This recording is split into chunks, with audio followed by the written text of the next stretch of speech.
وہ میرا قصہ کہ حضور نے فرمایا آج کی رات چوکیداری کون کرے گا؟ تو انصاری آ گئے کہ جی میں کروں گا چوکیداری. فرمایا اچھی بات ہے، تم سوار ہو کر آؤ میرے پاس. تو پھر گھوڑے پر سوار ہو کر پھر حاضر ہو جائے. پھر وہ آپ نے بتایا یہ جگہ ہے کہ یہاں چوکیداری کرنی ضروری ہے، یہاں نگرانی کرنی ضروری ہے. جب جگہ بتا دی کہ اس جگہ سے ہوشیار رہنا، جاؤ، ہدایت دے دی. چلے گئے. رات گزر گئی. صبح کی نماز کا وقت آیا تو جناب رسول اللہ صلی اللہ علیہ وسلم لوگوں کو نماز پڑھانے کے لیے تشریف لائے. آپ نے لوگوں سے پوچھا تمہارے سوار کا کیا حال ہے، کوئی خبر ہے؟ لوگوں نے عرض کیا ہمارے پاس تو ابھی ہماری سوار کی کوئی خبر آئی نہیں ہے، بس وہ رات کو گئے ہیں. پھر آپ نے نماز پڑھائی. نماز سے فارغ ہونے کے بعد فرمایا کہ تمہارا سوار آنے والا ہے.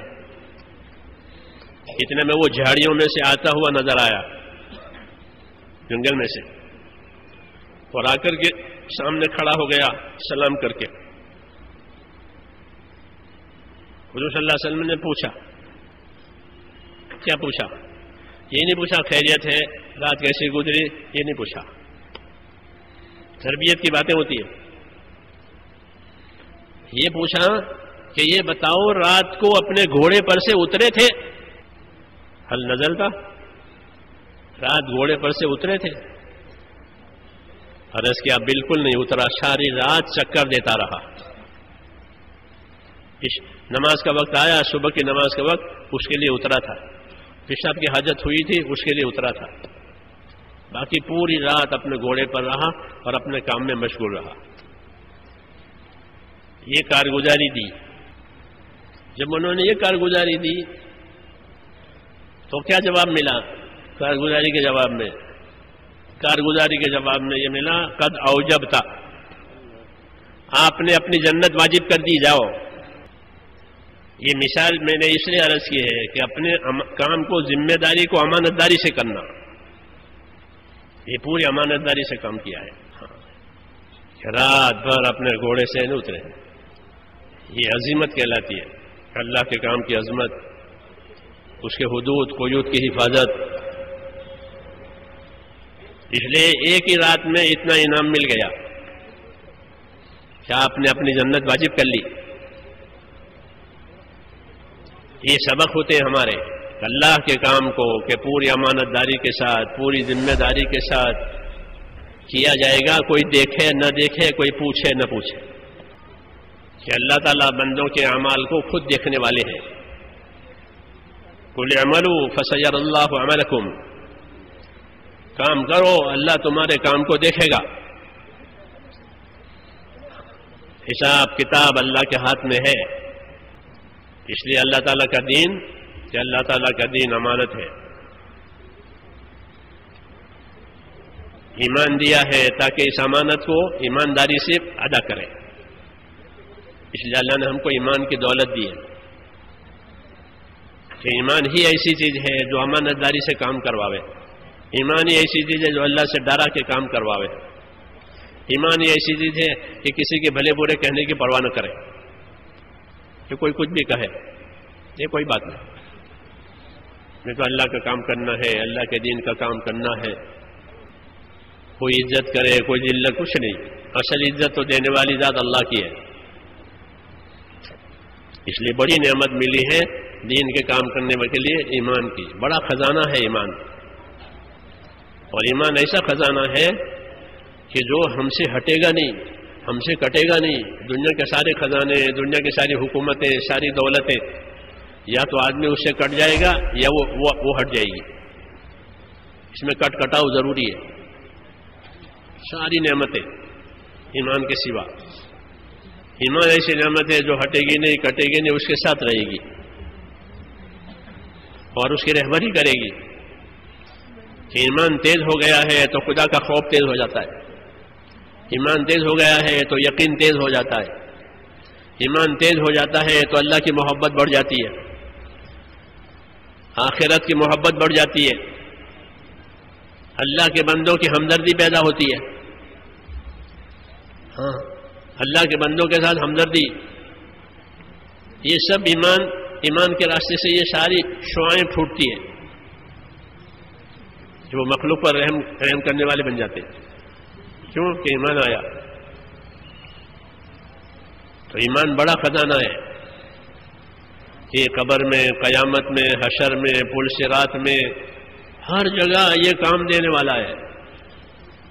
ہاں، اسے کوئی آپ سے لوٹ نہیں سکتا. ایمان نہیں لوٹا جاتا. باقی سب دولتیں لوٹ لی جاتی ہے، چھینی جاتی ہے، کھوئی جاتی ہے. ایمان کی نعمت کھوئی نہیں جائے گی، وہ رہے گی. کیوں کہ وہ دلوں میں اتری ہوئی ہے. ہاں، اس لیے اس ایمان کو مضبوط بنانا ہے. کہ اس ایمان کو مضبوط بنانے کے لیے اللہ کے حکموں والی محنت کرائی جاتی ہے. کہ جب اللہ کے حکموں والی محنت کی جائے گی اخلاص کے ساتھ،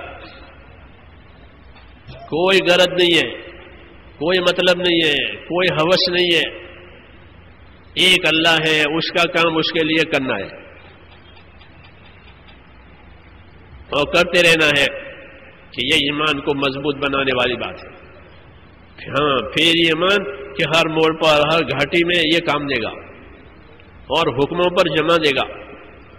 ہاں، نہیں تو پاؤں پھسل جاتا ہے ایمان کی کمزوری کی وجہ سے.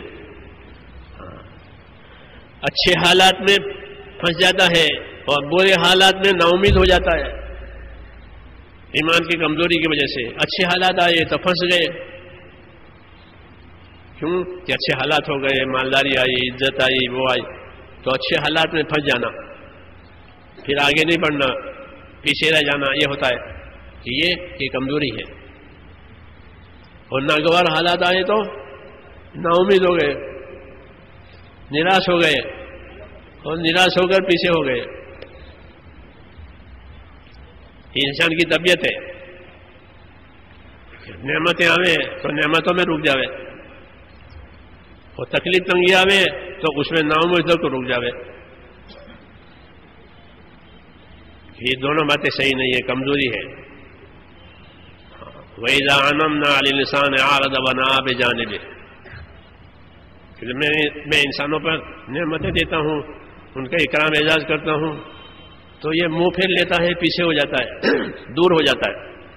اب مسجد میں آنے کا وقت نہیں ہے، دین کے کام کا وقت نہیں ہے، فجر کی نماز پڑھنے کا وقت نہیں ہے، عشاء کی نماز میں حاضری نہیں ہوتی ہے.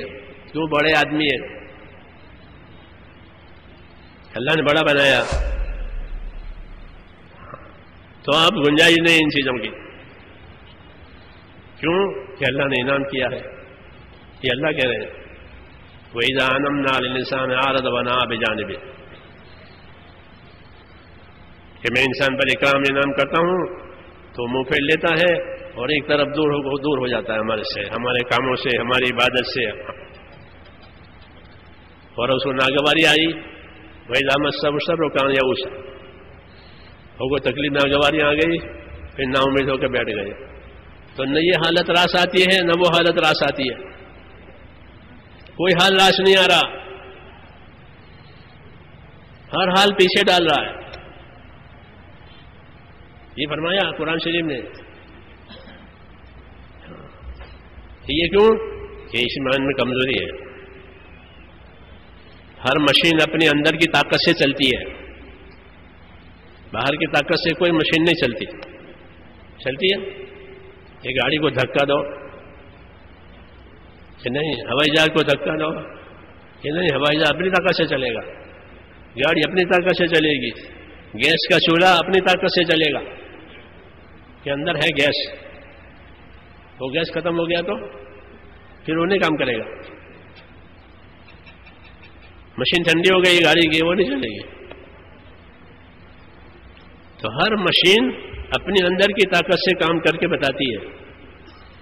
ایسے ہی ہر مسلمان اپنے ایمان کی طاقت سے خدا کے دین کا کام کرے گا.